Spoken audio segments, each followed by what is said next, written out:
SP news కి స్వాగతం. Bulletin ముందుగా హెడ్లైన్స్ చూద్దాం.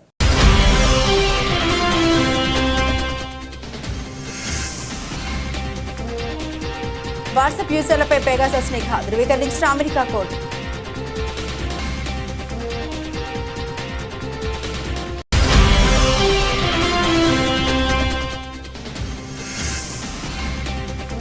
రష్యాపై 9/11 తరహా దాడులు, డ్రోన్ ప్రయోగించిన ఉక్రెయిన్.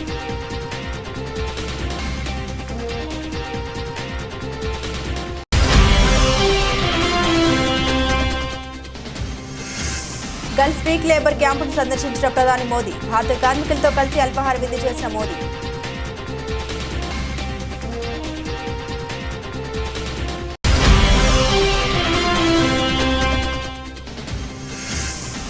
పర్మిషన్ ఉన్నందునే థియేటర్కు వెళ్లానన్న ఐకాన్ స్టార్.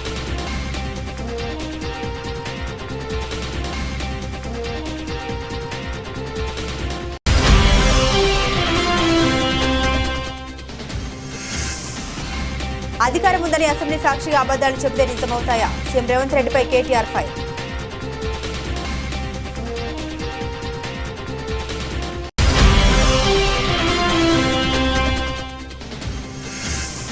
ముఖ్యమంత్రి పదవిపై డిప్యూటీ సీఎం పవన్ కళ్యాణ్ ఆసక్తికర వ్యాఖ్యలు. సీఎం ఎవరన్నది కాదు, ఎవరు బాగా చేశారన్నది ముఖ్యమన్న పవన్ కళ్యాణ్.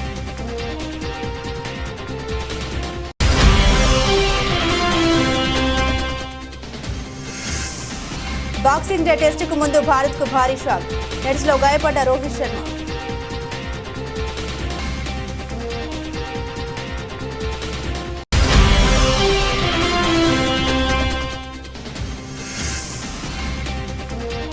పుష్ప రికార్డు సాధించిన ఓ మూలను కూర్చొని బాధపడుతున్నాడు. బన్నీ గురించి అల్లు అరవింద్ ఆవేదన.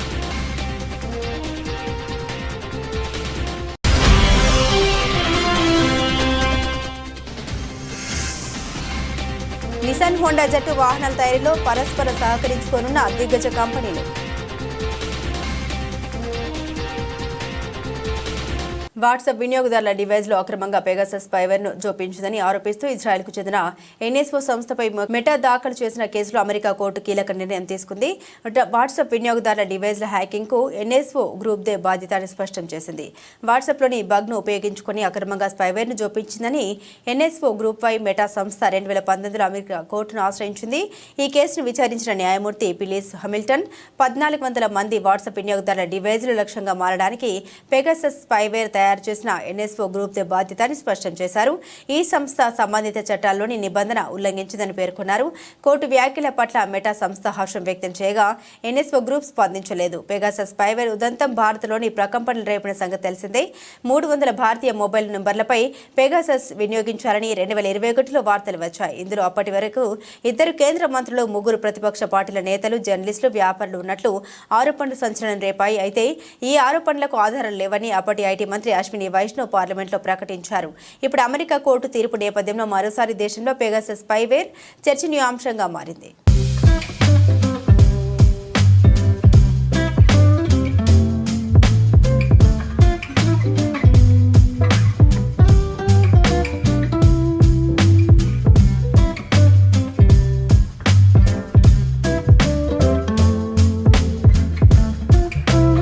అమెరికాలో జరిగిన 9/11 దాడుల తరహాలో రష్యాకు చెందిన కజాన్ నగరంలోని బహుళ అంతస్తుల భవనాలపై ఉక్రెయిన్ శనివారం డ్రోన్ దాడులు నిర్వహించింది. కమికాజ్ డ్రోన్లతో ఉక్రెయిన్ ఈ దాడులు జరిపినట్లు మీడియా కథనాలు తెలిపాయి. బహుళ అంతస్తుల నివాస భవనాల్ని డ్రోన్లు నేరుగా ఢీకొన్న దృశ్యాల్ని 9/11 తరహా దాడులుగా కొందరు నెటిజన్లు అభివర్ణించారు. దాడి జరిగిన ప్రాంతానికి ఎమర్జెన్సీ సర్వీసులు బయలుదేరి వెళ్లినట్లు రష్యన్ వార్తా సంస్థ టాస్ తెలిసింది. ఈ దాడిలో ప్రాణనష్టం జరిగినట్టు తెలియరాలేదని, దాడికి గురైన భవనాల నుండి ప్రజలను ఖాళీ చేస్తున్నట్టు తెలిసింది. తమ టటరస్తాన్ రిపబ్లిక్పై ఎగురుతున్న మానవరహిత వాహనాన్ని రక్షణ దళాలు కూల్చివేసినట్లు రష్యా రక్షణ శాఖ ప్రకటించిన కొన్ని గంటల్లోనే ఈ దాడి జరిగింది.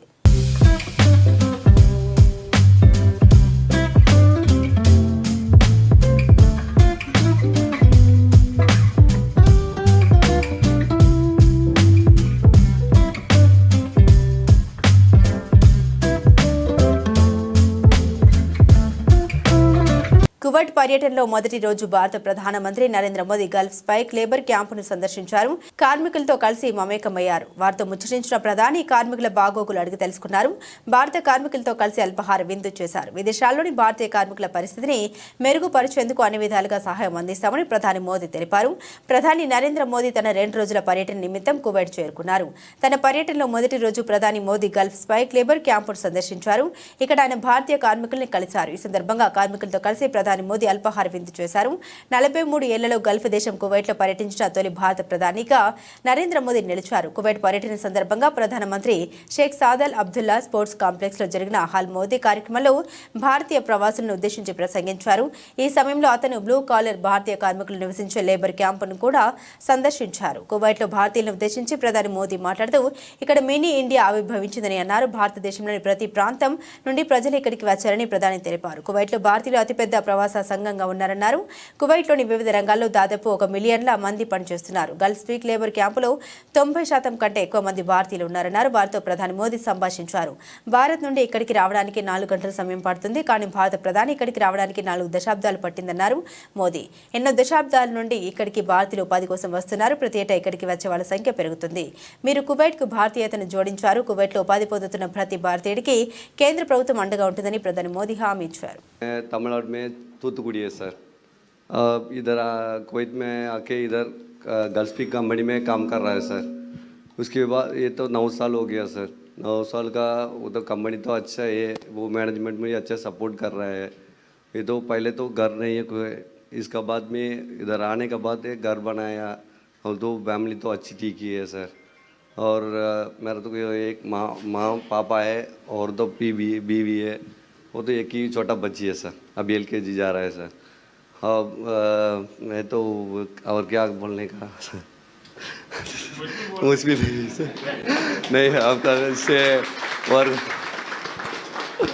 ये सर वो आपका स्कीम में बैंक के स्कीम में बहुत अच्छी से लग रहा है सर. पहले तो मिनिमम बैलेंस का मेंटेन करने के लिए बोला, अभी जीरो अकाउंट से बैंक से ओपन किया तो सब लोग में अच्छा फ़ायदा हो गया सर. फैमिली यहाँ है? फैमिली यहाँ है नहीं सर, परिवार में छोटे में वही परिवार में. यहाँ पे इधर नहीं है सर, उनको घर पे. वहाँ के न्यूज मिलते रहते हैं? हाँ न्यूज़ में देखते हैं सर. देखते तो वीडियो कॉन्फ्रेंस करते हो? वही कॉन्फ्रेंस करते हैं सर. సంధ్యా థియేటర్లో తొక్కిసలాట. సీఎం రేవంత్ రెడ్డి ఆరోపణ నేపథ్యంలో అల్లు అర్జున్ స్పందించారు. పోలీసుల అనుమతి లేకుండానే థియేటర్కి వెళ్లి రోడ్ షో ర్యాలీ నిర్వహించినట్లు వస్తున్న ఆరోపణలన్నీ అవాస్తవమని స్పష్టం చేశారు. పోలీసుల అనుమతి తీసుకున్నామని థియేటర్ యాజమాన్యం చెబితేనే అక్కడికి వెళ్లాలని తెలిపారు బన్నీ. శాసనసభలో సీఎం రేవంత్ రెడ్డి వ్యాఖ్యల తర్వాత రాత్రి 8 గంటల సమయంలో హైదరాబాద్లోని తన నివాసంలో అల్లు అర్జున్ మీడియా సమావేశం నిర్వహించారు. ఎక్కడా ముఖ్యమంత్రి పేరు ప్రస్తావించకుండానే ఆయన చేసిన ఆరోపణలకు సమాధానమిచ్చారు. తొక్కిసలాట ఘటనలో తన వ్యక్తిత్వంపై దుష్ప్రచారం చేస్తూ ఉన్నారని ఆవేదన వ్యక్తం చేశారు. థియేటర్ వద్ద జరిగిన ఘటన చాలా దురదృష్టకరమన్నారు. బాధిత కుటుంబానికి సానుభూతి తెలియజేస్తున్నానని, చికిత్స పొందుతున్న బాలుడు శ్రీతేజ్ త్వరగా కోలుకోవాలని ఆకాంక్షించారు. సినిమా థియేటర్ తనకు దేవాలయం లాంటిదని, అక్కడ దురదృష్టకరమైన ఘటన జరిగితే తనకంటే ఎక్కువగా బాధపడే వాళ్ళు ఉంటారా అని అల్లు అర్జున్ ప్రశ్నించారు. శ్రీతేజ్ ఆరోగ్య పరిస్థితిని గంటకు తెలుసుకుంటున్నాను. అతను కోలుకుంటున్నాడని తెలిసి చాలా ఆనందపడుతున్నాను. నేను ఆ కుటుంబాన్ని పట్టించుకోవడం లేదని దుష్ప్రచారం చేస్తున్నారు. వాటిని ఏమాత్రం భరించలేకపోతున్నా. శ్రీతేజ్ భవిష్యత్తు కోసం పెద్ద అమౌంట్ ఫిక్స్డ్ డిపాజిట్ చేయాలని, అవసరమైతే బాలుడికి ఫిజియోథెరపీ చేయించాలని నేను దర్శకుడు సుకుమార్ మాట్లాడుకున్నాం. ఇవన్నీ తెలుసుకోకుండా మాపై తప్పుడు ప్రచారం చేస్తున్నారని అల్లు అర్జున్ పేర్కొన్నారు. కొంచెం ఆఫ్లోనే నాకు తెలుస్తుంది. ఎనీవేస్ నెక్స్ట్ నేను ఒక వీడియో పెట్టా, సరే to justly show that I'm there. It's not even about the money, it's not about the money. అంటే it is just money is just gestures to show that I'm willing to do something అని చెప్పడం కోసం. ఆ తర్వాత మేము ఏం చేయొచ్చు ఆ తర్వాత మేము అన్ని సెలబ్రేషన్స్ క్యాన్సిల్ చేసాం. వద్దు అసలు వాళ్ళకి అలా ఉంటే మనం ఎలా సెలబ్రేట్ చేస్తాం, మొత్తం అన్ని క్యాన్సిల్. పెద్ద పెద్ద ఫంక్షన్స్ అక్కడ కర్ణాటకలో అక్కడ ఇక్కడ పెద్ద పెద్దగా చేద్దాం అనుకున్నాం. వద్దులే ఇంకా దీని తర్వాత అన్నీ షట్ చేసాను అని చెప్పేసి ఇంకా నా ప్రయత్నంలో నేను ఏం చేశానంటే, డాడీ మీరు వెళ్ళి కలవంటే ఆయన కూడా కలవకూడదు అన్నారు. ఓకే ఒక స్పెషల్ పర్మిషన్ పెట్టి నువ్వు వెళ్ళు, పోనీ మా ఫాదర్ ఇన్ లా పంపించండి, లేదంటే సుకుమార్ గారు పంపించండి, లేకపోతే వాళ్ళ వైఫ్ని పంపించండి, లేకపోతే ప్రొడ్యూసర్స్ పంపించండి, బన్నీవాసన్ పంపించండి. ఇలా ఎప్పటికప్పుడు అప్డేట్ తెచ్చుకుంటున్నాను to know what is happening with the kid. అంతే తప్ప నేను అసలు ఏం కేర్ చేయట్లేదు. ఇలా కొన్ని ఫాల్స్ ఎలిగేషన్స్, క్యారెక్టర్ అసాసినేషన్ మాటలు వచ్చినప్పుడు మాత్రం చాలా బాధ వేస్తుంది. నేను ఎన్నైనా తీసుకోగలను, నన్ను నమ్మండి, మీ అందరూ తెలుసు ఐఎమ్ స్ట్రాంగ్ పర్సన్. నేను చాలా ఫేస్ చేస్తాను, నేను తీసుకోగలను, నేను తట్టుకోగలను. కానీ ఇలాంటి అన్నప్పుడు మాత్రం ఇంత లో పాయింట్లో ఇట్స్ జెన్యున్లీ లో పాయింట్. నాకు జెన్యున్లీ అధికారం ఉందని అసెంబ్లీ సాక్షిగా అబద్దాలు చెబితే నిజమవుతాయని BRS working president KTR Congress ప్రభుత్వాన్ని ప్రశ్నించారు. రుణమాఫీ కాలేదని రైతన్నలు ఇంకా రోడ్డెక్కుతున్నారని తెలిపారు. 100% రుణమాఫీ అయిందని నిరూపిస్తే రాజీనామాకు సిద్ధమని శాసనసభ సాక్షిగా సవాల్ విసిరితే స్వీకరించకుండా ప్రభుత్వం తోక ముడిచిందని మండిపడ్డారు. రుణమాఫీ కాని రైతన్నలకు సర్కారు ఏం సమాధానం చెబుతోందని నిలదీశారు. రుణమాఫీ జరిగితే రోడ్ల మీదకు వచ్చి ధర్నాలు చేయాల్సిన కర్మ రైతన్నలకు ఎందుకన్నారు. పోరాటాల గడ్డ ఇంద్రవెల్లి అడవుల తల్లి ఆదిలాబాద్కు రాపోదామని సీఎం రేవంత్ రెడ్డిని ఉద్దేశించి అన్నారు. ధనోర రోడ్డు మీద కూర్చున్న రైతుల ముందే మీ మాయల మాఫీ లెక్కలు తేల్చుదామన్నారు. రుణమాఫీ మాయ, రైతు భరోసా 7,500 తులం బంగారం, మహిళలకు 2,500 రూపాయలు, ఆసరా పెన్షన్లు 4,000, దివ్యాంగుల పెన్షన్లు 6,000 అంతా మాయ అంటూ ఎక్స్ వేదికగా ధ్వజం ఎత్తారు. చెప్పినావు రైతులు ఉరుక్కుంటూ పోయినారు. 2 లక్షలు 3 లక్షలు లోన్లు తెచ్చుకున్నారు. తెచ్చుకున్న తర్వాత ఇవాళ వాళ్లకు మోసం చేస్తూ నీ మాయ మాటలతో బుకాయించి ఇవాళ 25% మాత్రమే రుణమాఫీ చేసి 100% అయిందని చెప్పి 550 కోట్ల రూపాయలతోని పత్రికలలో ప్రకటనలు మాత్రం ఇచ్చుకున్నావు. ఈ మాట మేము అడిగే వరకు ఉక్రోషం వచ్చింది ముఖ్యమంత్రి గారికి. నువ్వు రైతు బంధు ఎగ్గొట్టినవా లేదా అని అడిగే వరకు ఉక్రోషం వచ్చింది. నువ్వు రుణమాఫీ చేయని మాట వాస్తవం కాదా అంటే ఉక్రోషం వచ్చింది. తట్టుకోలేక పచ్చి అబద్ధాలు చెప్తా ఉన్నాడు. ఏమంటున్నాడు ఇవాళ ముఖ్యమంత్రి గారు? కేసీఆర్ గారు 11 విడతలుగా ఆయన ప్రభుత్వంలో 72,000 కోట్ల రూపాయల రైతు బంధు ఏదైతే డబ్బులు నగదు బదిలీ పథకం, భారతదేశంలోనే అతిపెద్ద నగదు బదిలీ పథకం, అది సక్సెస్ఫుల్ గా అమలు చేసిండో దానిని కూడా ఈరోజు బదనాం చేసే ప్రయత్నం ఈ ప్రభుత్వం చేస్తా ఉంది. మరో 10 ఏళ్ల పాటు ఏపీకి చంద్రబాబు సీఎంగా ఉండాలని డిప్యూటీ సీఎం పవన్ కళ్యాణ్ పదే చెబుతున్నారు. తాజాగా మరోసారి సీఎం పోస్టుపై ఆసక్తికర కామెంట్లు చేశారు. డిప్యూటీ సీఎం పవన్ కళ్యాణ్ అల్లూరు జిల్లాలో పర్యటించారు. పాడేరు గిరిజన ప్రాంతంలో ఆయన టూర్ సాగింది. అక్కడ ఏర్పాటు చేసిన సమావేశంలో డిప్యూటీ సీఎం మాట్లాడారు. గిరిజనులతో మాట్లాడి వారి సమస్యల్ని అడిగి తెలుసుకున్నారు. ఈ సమావేశానికి స్థానిక నాయకులు, ప్రజలు భారీగా హాజరయ్యారు. అయితే పవన్ ని చూసిన సంతోషంలో సీఎం అంటూ అభిమానులు అరవడంతో ఆయన స్పందించారు. సీఎంగా చంద్రబాబు ఉన్నారు, ఆయన్ని గౌరవించాలి అంటూ ఫ్యాన్స్ కి చెప్పారు పవన్ కళ్యాణ్. ముఖ్యమంత్రి పదవిపై మరోసారి పవన్ కళ్యాణ్ ఆసక్తికర వ్యాఖ్యలు చేశారు. సీఎం ఎవరిని కాదు, ఎవరు బాగా పనిచేశారన్నది ముఖ్యమన్నారు. చంద్రబాబుకు అపార అనుభవం ఉందని, తనకు డిప్యూటీ సీఎం ఇచ్చి గౌరవించారని పేర్కొన్నారు. మనసు బుద్ధి కలిస్తే ఏపీ అభివృద్ధి అంటూ ఆసక్తికర కామెంట్లు చేశారు పవన్. సీఎం ఎవరన్నది కాదు, ఎవరు బాగా చేశారన్నది ముఖ్యమంటూ పవన్ కళ్యాణ్ చేసిన తాజా కామెంట్లు ఏపీ పాలిటిక్స్ లో మరోసారి ఆసక్తికరమైన చర్చకు దారితీస్తున్నాయి. మా ఇంట్లో వాళ్ళు నా కోసం ఎంత తపన పడతారో తెలియదు, కానీ మీరు పడే తప్ప నా కన్నీళ్ళు తెప్పిస్తాను. నాకు నిన్న ఇలాగే మనం కూర్చొని అన్న ఐ లవ్ యూ అంటుంటే ఐ లవ్ యూ టూ అని చెప్పాను. నిన్న పిల్లలు కూడా ఇన్నిసార్లు ఐ లవ్ యూ చెప్పలే. బాగున్నావా ఇలా తట్టేసి వెళ్ళిపోతా. మీరు ఐ లవ్ యూ అంటే మటుకు ఐ లవ్ యూ చెప్పాలనిపిస్తుంది. ఐ లవ్ యూ టూ అని చెప్పాలనిపిస్తుంది. మీకోసం ఇన్ని సంవత్సరాలు నేను ఆదిలాబాద్ తాండాలో తిరిగాను, తెలంగాణలో, మళ్ళీ మన తాండాలో తిరిగాను, మన గిరిజన ప్రాంతాల్లో తిరిగాను. ఉన్న సమస్యలున్నా నీటి సమస్యలు ఉన్నాయి. ఓవర్ హెడ్ ట్యాంక్స్ కట్టినా నీటి సరఫరా సరిగ్గా లేదు. నీటి గడ్డల నుంచి నీళ్లు తోడుకోవాలి. పురుగులు ఉన్నాయి, మధ్యలో కొన్ని ఇబ్బందులు ఉన్నాయి, కొన్ని సాంప్రదాయాలను పాటించే మంచి గుణాలు ఉన్నాయి. అలా ఇవన్నిటికీ కూడా అనుసంధానం చేయాల్సిన అవసరం ఉంది. ఎక్కడ లోటుపాట్లు ఉన్నాయి అవి సవరించాలి. ఎక్కడ ఇప్పుడు మన ఇందాక మనం చూసాం కాఫీ పండించే విధానం కానీ, ఆర్గానిక్ మనకి చిరుధాన్యాలు కానీ పండించడం, ఇవన్నీ చూస్తూ ఉంటే మీకు ఉపాధికి ఇబ్బందులు లేవు. మీకోసం చేయాల్సిందల్లా ఒక శంకరన్ గారిలాగా ప్రతి అధికారి కనుక పనిచేస్తే నిజంగా మీకు నిజంగా చెప్తున్నాను, డబ్బులు నిజంగా ఇది చెప్పాలి, నేను మనసు పెట్టకపోతే, ముఖ్యమంత్రి గారు కనుక మేమిద్దరం చర్చించుకోకపోతే ఈరోజు ఈ ప్రాజెక్ట్ రాదు. కానీ ఎందుకంటే మనసు పెట్టే నాయకులు మీకు కావాలి.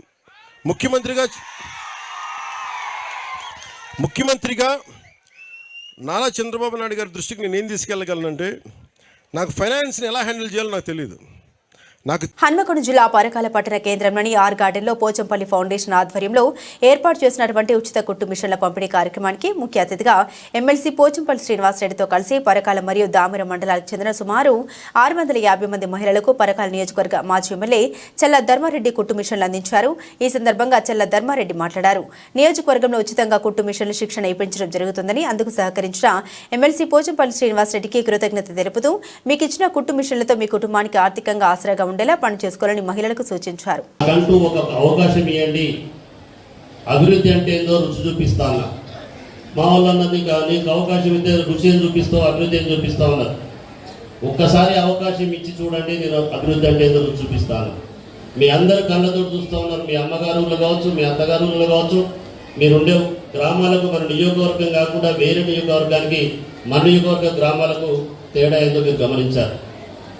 మరి అంత అభివృద్ధి చేసి అన్ని రకాలు చేస్తే కూడా వారి మాటలకు ఆకర్షితులై నేను ఉద్యోగం ఇస్తాను, మేము ఇన్ని చేస్తాను, కానీ ఆ 2500 మాకు వస్తాయట కదా, వాళ్ళకు ఓటేస్తాను మన మహిళా సోదరు వాళ్ళంతా అడుగుతుంది. పెన్షన్ 6000 ఇస్తానే 4000 ఇస్తానగానే పెన్షన్దారులంతా అమ్మ ముసలోళ్ళంతా కూడా వాళ్ళు మారారు. హన్మకొండ జిల్లా నడుకుడ మండలం చర్లపల్లి గ్రామంలోని ప్రాథమిక పాఠశాలలో రాష్ట్ర విద్యాశాఖ ఆదేశానుసారంగా ఫుడ్ ఫెస్టివల్ ని పాఠశాల ప్రధానోపాధ్యాయులు అచ్చ సుదర్శన ఆధ్వర్యంలో ఘనంగా నిర్వహించారు.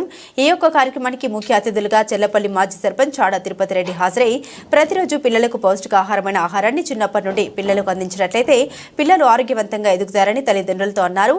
ప్రధానోపాధ్యాయులు అచ్చ సుదర్శన్ మాట్లాడుతూ పిల్లలకు చిన్నప్పటి నుండే అన్ని రకాల కూరగాయల్ని, ఆకుకూరలను, పప్పును తినే విధంగా రుచికరమైనటువంటి భోజనాన్ని అందించాలని, అప్పుడు వారి మానసిక ఎదుగుదల బాగుంటుందని, ఆరోగ్యంగా ఉంటారని తెలిపారు. అనంతరం మాజీ సర్పంచ్ చాడా తిరుపతి రెడ్డి ఫుడ్ ఫెస్టివల్ ను ప్రారంభించారు. ఈ కార్యక్రమంలో పాఠశాల ఉపాధ్యాయులు బత్తుల రవీందర్, కంచ రాజకుమార్, అమ్మ ఆదర్శ పాఠశాల కమిటీ చైర్మన్లు కందికట్ల రామ, అంగన్వాడీ టీచర్స్ భీముడు లక్ష్మి, నందిపాటి సంధ్య, తల్లిదండ్రులు పున్నం చందర్, మహేందర్, శివకుమార్, హరిత, నాగరాణి, స్వప్న, కవిత, సుచిత, కోమల, రమ, ప్రవళిక, స్రవంతి, శివాని, అంజలి పాల్గొన్నారు. మరి ఈరోజు తెలంగాణ గవర్నమెంట్ ప్రవేశపెట్టినటువంటి ఫుడ్ ఫెస్టివల్ కార్యక్రమం అనేది మన చర్లపల్లి ఎంపీపీ స్కూల్లో ఘనంగా నిర్వహించడం జరుగుతుంది. గోదావరిఖండ్లోని ఓల్డ్ అశోక థియేటర్ను అక్రమంగా కూల్చివేసి కోట్ల రూపాయల విలువగల నష్టం కలిగించారని, అంతేకాకుండా కోట్లాది రూపాయల విలువగల థియేటర్ స్థలాన్ని లాక్కోవడం జరిగిందని, ఇట్టి అన్యాయాన్ని ఖండిస్తూ అశోక్కి తోడుగా తామున్నామని అంటూ Telangana short film making welfare association Telangana వ్యాప్తంగా ఉన్న కళాకారులు అభయహస్తం అందించి ఈ సమస్యను రాష్ట్ర స్థాయిలో సీఎం స్థాయికి తీసుకుపోయి అశోక్ గారికి న్యాయం జరిగే వరకు తోడు ఉంటామని ధైర్యం తెలిపారు. ఈ కూల్చివేతకు అధికారులు స్థానిక ఎమ్మెల్యే మాత్రమే పూర్తి బాధ్యత వహించి వారికి న్యాయం చేయాలని, వారి నష్టాన్ని పూడ్చాలని దాదాపు 100కు పైగా కళాకారులతో మాజీ ఎమ్మెల్యే కోరుకంటి చందర్ ఆధ్వర్యంలో మరో 200 మంది టీఆర్ఎస్ కార్యకర్తలతో ఈ కూల్చివేత ప్రాంతాన్ని సందర్శించి అతనికి సంఘీభావం తెలుపుతూ మీకు మేము అండగా ఉంటామని హామీనివ్వడం జరిగింది. సినిమా ప్రదర్శించేటువంటి కేంద్రంగా ఆ రోజు నుండి ఈ రోజు వరకు నడుస్తూ ఉన్నది. మరి సింగరేణి యాజమాన్యం దీనికి లీజు కొంత ఇవ్వడంలో ఈ యొక్క లీజ్ హోటల్స్లో ఉన్నటువంటి కొంత డిస్ట్రిబ్యూటర్తోని పెండింగ్ అయితే, నేనే ప్రత్యేకంగా నాగరికి ఎమ్మెల్యేగా ఉన్నప్పుడు వస్తే ఇదే C&MD బలరాం గారికి అప్పుడు డైరెక్టర్గా ఉండి వారికి ప్రత్యేకంగా చెప్పడం జరిగింది. మరి ఎందుకు రాలేదు ఏంది అనేది పూర్తిగా నేను దాని మీద పూర్తిగా సమయాన్ని కేటాయించలే. ఇప్పుడు ఈ ఎన్నికల్లో ఇక్కడ మక్కన్ సింగ్ గారు గెలిచిన తర్వాత వెంటనే మరి దీన్ని డిస్మెటల్ చేయించారు. స్థానిక రమేష్ నగర్లోని ఉషోదయ హైస్కూల్ సైన్స్ ఫేర్ ఘనంగా నిర్వహించారు. 1వ తరగతి నుండి 10వ తరగతి విద్యార్థులు సుమారు 64 ఎగ్జిబిట్లు ఈ సైన్స్ ఫేర్లో ప్రదర్శించారు. 9 మరియు 10వ తరగతి విద్యార్థులు ప్రదర్శించిన సోలార్ సిస్టమ్ మరియు వాటర్ డ్యామ్ సిస్టమ్ అతిథులను మరియు పోషకులను విశేషంగా ఆకర్షించాయి. మరియు పలు ప్రదర్శనపై వివరాలు అడిగి తెలుసుకున్నారు. ఈ కార్యక్రమంలో పాఠశాల correspondent Kotha Srinivas Reddy, vice principal CR Edwin, Shailaja మరియు పోషకులు అధిక సంఖ్యలో పాల్గొన్నారు.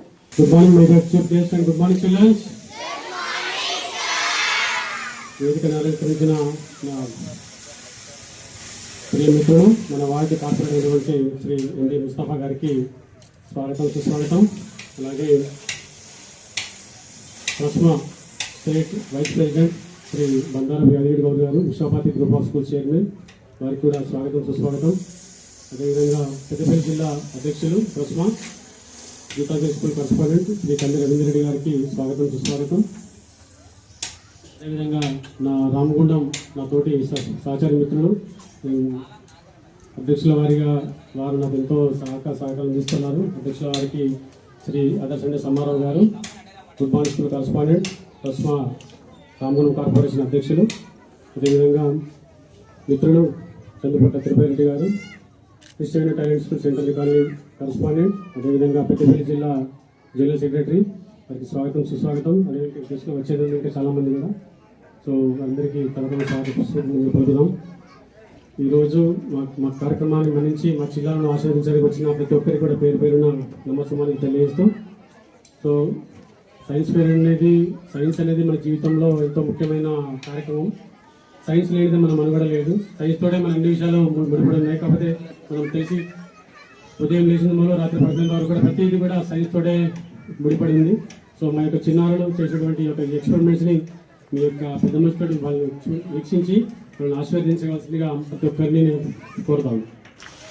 ఈరోజు విశ్వోదయ స్కూల్లో సైన్స్ ఫేర్ కార్యక్రమానికి ఆహ్వానించిన కరెస్పాండెంట్ శ్రీనివాస్ గారికి మరియు ఇక్కడికి విచ్చేసిన సమ్మారావు సార్, వివిధ స్కూల్ కరెస్పాండెంట్ సార్లందరికీ ధన్యవాదాలు తెలియజేస్తూ, మరియు విశ్వోదయ స్కూల్ టీచర్లకు, ఉపాధ్యాయులకు, బాలల విద్యార్థులందరికీ నమస్కారం. నన్ను బోర్డర్ గవస్కర్ ట్రోఫీ సిరీస్ రసవత్తరంగా సాగుతుంది. 3 మ్యాచ్లు ముగిసేసరికి భారత్, ఆస్ట్రేలియా జట్లు 1-1తో సమంగా ఉన్నాయి. ఈ క్రమంలో కీలకమైన 4వ టెస్టు మెల్బోర్న్ వేదికగా డిసెంబర్ 26వ తేదీ నుండి ప్రారంభం కానుంది. ఇప్పటికే 2 జట్లు కూడా మెల్బోర్న్కు చేరుకుని ప్రాక్టీస్ను మొదలుపెట్టాయి.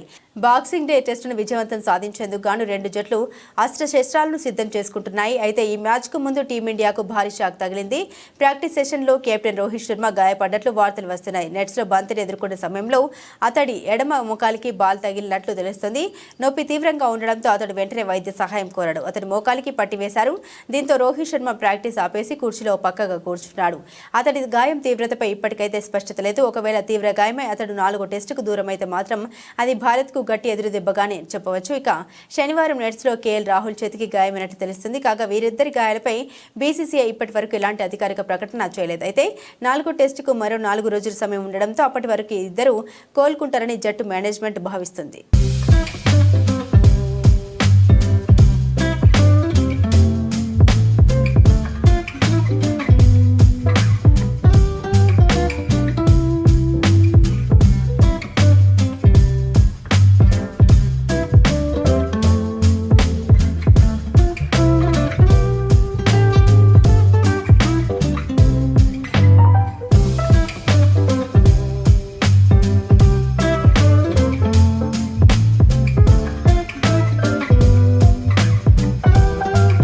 సీఎం రేవంత్ రెడ్డి నేడు అసెంబ్లీలో సంధ్యా థియేటర్ ఘటన గురించి మాట్లాడుతూ అల్లు అర్జున్ పై తీవ్ర వ్యాఖ్యలు చేశారు. దీంతో నేడు అల్లు అర్జున్ ఆ వ్యాఖ్యలపై స్పందిస్తూ ప్రెస్ మీట్ పెట్టారు. అల్లు అర్జున్ అవన్నీ అబద్ధపు ఆరోపణలని చెప్పి ఆ బాబు గురించి బాధపడుతున్నారని ఎమోషనల్ అయ్యారు. అయితే అల్లు అర్జున్ మాట్లాడిన తర్వాత అల్లు అరవింద్ మాట్లాడారు. అల్లు అరవింద్ మాట్లాడుతూ పుష్ప సినిమా ఇంత పెద్ద సక్సెస్ అయింది, దేశవ్యాప్తంగా రికార్డులు సాధిస్తుంది. ఒక తండ్రిగా బన్నీ ఇంత సక్సెస్ అయితే నేను సంతోషిస్తున్నాను. కానీ అల్లు అర్జున్ గత కొన్ని రోజులుగా ఈ గార్డెన్లో మూలకు కూర్చొని బాధపడుతున్నాడు. నేను వెళ్ళి అడిగాను, చాలా సెలబ్రేషన్స్ ప్లాన్ చేశారు. వెళ్ళు, కనీసం బయటకైనా వెళ్ళు, ఇక్కడ ఇలా ఎందుకుంటావని చెప్పాను. కానీ తాను ఎక్కడికి వెళ్ళనని చెప్పాడు. ఇంత సక్సెస్ అయినా తన అభిమానుల ఫ్యామిలీ ఇలా అవ్వడంతో చాలా బాధపడుతున్నాడు. అల్లు అర్జున్ని అలా చూస్తుంటే బాధగా ఉంది. ఇవాళ కొన్ని అబద్ధపు ఆరోపణలు రావడంతో క్లారిటీ ఇవ్వాలని అనుకుంటున్నాం. అందుకే మాట్లాడి క్లారిటీ ఇచ్చారు అని తన ఆవేదన మీడియా ముందు తెలిపారు. మీరు చెప్పే సమాధానంలో ఏదైనా లీగల్ ప్రాబ్లం రావడానికి అన్ని అవకాశాలు ఉన్నాయి. దయచేసి మీరు మాట్లాడాలనుకుంది ఏంటో వారు చెప్పారు, ఆ మాట్లాడాలనుకుంది మాత్రమే మాట్లాడండి అని అన్నారు. ఇది మీ క్వశ్చన్స్ జాడ్జ్ చేయడానికి కాదు, దయచేసి అర్థం చేసుకోండి. It is an insistence from the lawyers not to answer the questions, not to take the questions, not to take the questions. ఏమండి, అదే part of the system. No, let me, I wanted to tell something, let me complete.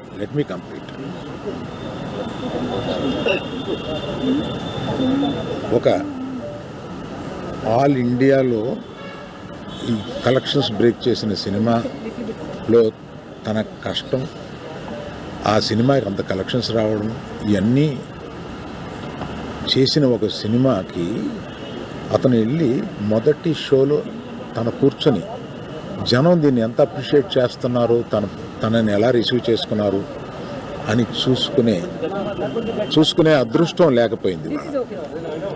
Because of an unfortunate incident he had to come back. ఆ తర్వాత ఒక తండ్రిగా నాకు ఇంత సాధించి ఇంత పెద్ద సినిమా తీసిన అతను లాస్ట్ 2 వీక్స్గా ఈ గార్డెన్లో మూల కూర్చుని ఉంటున్నాడు. రోజు ఆ పైన ఉంటున్నాడు లేకపోతే ఇక్కడ ఉంటున్నాడు. నేను ఒకసారి ఈ గార్డెన్ దగ్గరికి వచ్చి, ఏంటయ్యా ఇట్లా ఉంటావు నువ్వు, వెళ్ళి ఫ్రెండ్స్ దగ్గర కన్నా వెళ్ళు, లేకపోతే ఏదైనా ఊరన్నా వెళ్ళు, ఏదైనా బ్రేక్ తీసుకో, ఇందులోనే ఉండి నువ్వు ఇట్లాగా మరోజుగా ఇలా కూర్చుని ఉంటావు, దేశం అంతా నీ సినిమాని సెలబ్రేట్ చేసుకుంటుంటే నువ్వు ఇట్లా కూర్చుని ఉంటావు అంటే, సో అన్ఫార్చునేట్ ఇన్సిడెంట్ కరెక్ట్గా ఇప్పుడు జరిగింది. We don't know why, but the nature did it like that, let me take it, తర్వాత ఎప్పుడైనా వెళ్తాలే అని ఢిల్లీలో సెలబ్రేట్ చేస్తామని, బీహార్లో సెలబ్రేట్ చేస్తామని. ప్రముఖ జపాన్ కార్ల తయారీ సంస్థలు హోండా, నిసాన్ భాగస్వామ్యం దిశగా అడుగులేస్తున్నాయి. ఇక ఒక సంస్థ ఫ్యాక్టరీలో మరొక సంస్థ కార్లను ఉత్పత్తి చేసే అంశాన్ని పరిగణలోకి తీసుకోవాలని భావిస్తున్నాయని జపాన్ వార్తా సంస్థ క్యోడో శనివారం తెలిపింది. తద్వారా 2 సంస్థల విలీనం అవకాశం ఉందని పేర్కొంది. ఇందులో భాగంగా నిసాన్ కంపెనీకి తన హైబ్రిడ్ వాహనాలను సరఫరా చేయనుందని సమాచారం. హోండా కార్ల తయారీ సంస్థ జపాన్లోని 2వ అతిపెద్ద కార్ల తయారీ సంస్థ. విలీనం జరిగితే హోండా తర్వాత నిసాన్ కార్ల తయారీ సంస్థ ప్రపంచంలోని అతిపెద్ద 3వ సంస్థగా నిలుస్తుంది. ఏటా టయోటా, ఫోక్స్ వ్యాగన్ కార్ల తయారీ సంస్థలు 74 లక్షల కార్లు విక్రయిస్తున్నాయి. తర్వాతి స్థానంలో నిసాన్ నిలుస్తుంది. గత మార్చిలో ఎలక్ట్రిక్ వాహనాల అభివృద్ధిలో సహకరించుకోవాలని 2 సంస్థలు ఒప్పందం చేసుకున్నాయి. కానీ ఇటీవల కాలంలో నిసాన్ ఆర్థిక వ్యూహాత్మక సమస్యలు చిక్కుకుంది. నిసాన్, మిత్సుబిషి మోటార్స్ కలిసి తమ శక్తి సామర్థ్యాన్ని పెంచుకోవాలని, పరస్పరం సహకారంతో ముందుకెళ్లాలని భావించామని, దీనిపై ఇంకా నిర్ణయం తీసుకోవాల్సి ఉందని హోండా అధికార ప్రతినిధి పేర్కొన్నారు. హోండాతో విలీనంపై స్పందించే విషయమై నిసాన్ నిరాకరించింది. మిత్సుబిషి మోటార్స్లో నిసాన్ ప్రధాన వాటాదారు. బ్రిటన్లోని నిసాన్ కార్ల ఫ్యాక్టరీని హోండా ఉపయోగించుకోనుందని తెలుస్తుంది.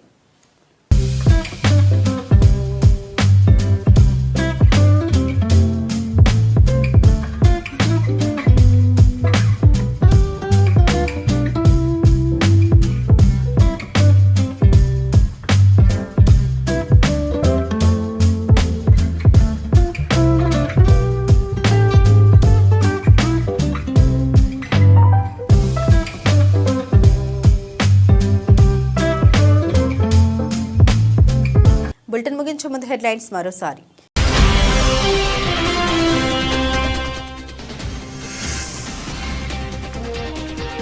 వాట్సాప్ యూజర్లపై పెగాసస్ నిఘా ధృవీకరించిన అమెరికా కోర్టు.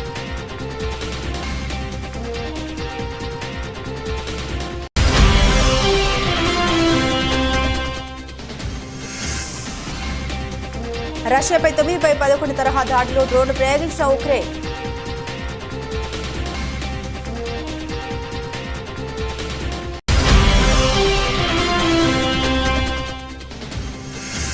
గల్ఫ్ స్పీక్ లేబర్ క్యాంపును సందర్శించిన ప్రధాని మోదీ. భారత కార్మికులతో కలిసి అల్పాహార విందు చేసిన మోదీ.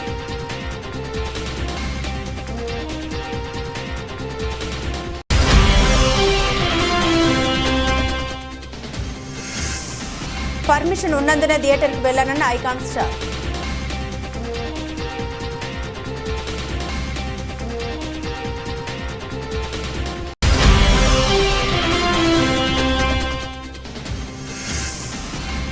అధికారం ఉందని అసెంబ్లీ సాక్షిగా అబద్ధాలు చెబితే నిజమవుతాయా? సీఎం రేవంత్ రెడ్డిపై కేటీఆర్ ఫైర్.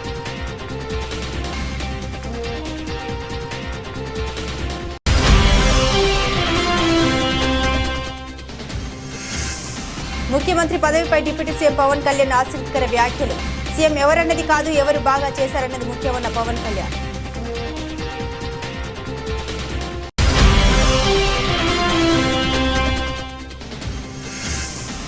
బాక్సింగ్ డే టెస్టుకు ముందు భారత్కు భారీ షాక్. నెట్స్లో గాయపడ్డ రోహిత్ శర్మ.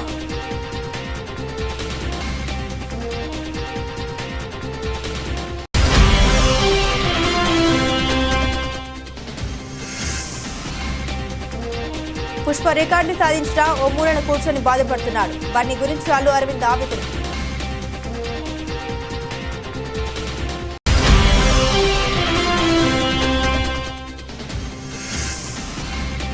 నిసాన్ హోండా జట్టు వాహనాల తయారీలో పరస్పర సహకరించుకోనున్న దిగ్గజ కంపెనీలు.